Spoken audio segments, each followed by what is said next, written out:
Donc même avec une capote, tu transmets ton papillomavirus. T'es vacciné contre le papillomavirus, toi?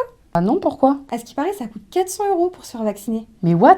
Ok, on va faire un point sur ce vaccin parce qu'on y comprend un peu rien. Si vous avez 20 ans aujourd'hui, on vous a sûrement parlé du papillomavirus dans les années 2010, mais pas en bien. Déjà, le papillomavirus, c'est quoi? C'est l'infection sexuellement transmissible la plus courante. Elle peut donner des cancers et 1000 personnes en meurent chaque année en France. On l'appelle aussi le HPV, il en existe plein, 200 au total, mais seulement 15 sont cancérigènes.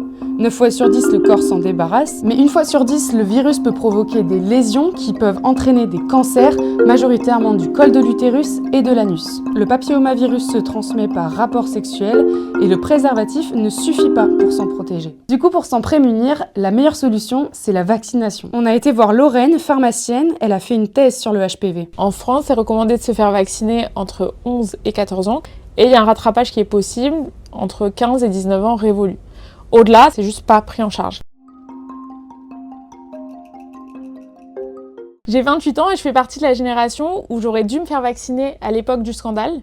Et aucune de nous ne l'a fait parce que les mamans étaient terrifiées. Terrifiée parce que dans les années 2010, il y a le scandale Marie-Océane Bourguignon. À 15 ans, elle se fait vacciner contre le papillomavirus et développe une sclérose en plaques. La famille porte plainte et Marie-Océane Bourguignon va être indemnisée.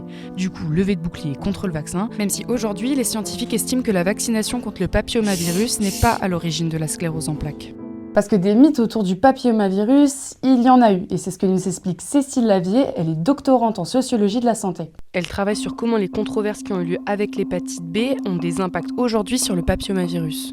L'hépatite B, comme le papillomavirus, c'est une maladie sexuellement transmissible. Dans les années 90, l'État vaccine contre l'hépatite B dans les collèges. Cette campagne dans les collèges, elle a créé plein de controverses sur la possibilité que l'hépatite B donne la sclérose en plaques. À l'époque, c'est compliqué pour les scientifiques de prouver le contraire. L'État arrête donc de vacciner contre l'hépatite B et quelques années plus tard, le vaccin contre le papillomavirus fait son apparition. C'est le premier nouveau vaccin que l'État doit inclure au calendrier vaccinal depuis cette controverse. Parce qu'on peut comprendre que les mêmes personnes qui avaient à gérer les répercussions de l'hépatite B se soient dit on va peut-être pas mettre tout l'effort sur le papillomavirus pour l'instant, le temps qu'on solidifie un peu notre compréhension de ce que c'est ce vaccin, ce qu'il permet de faire ou pas. Même si cette année, la couverture vaccinale a progressé chez les ados, par rapport à d'autres pays, on est quand même en retard. Par exemple, l'Australie a lancé sa campagne de vaccination il y a 15 ans et estime pouvoir éradiquer les cancers dus au papillomavirus d'ici 2035. Mais t'inquiète, on pourra peut-être le faire bientôt.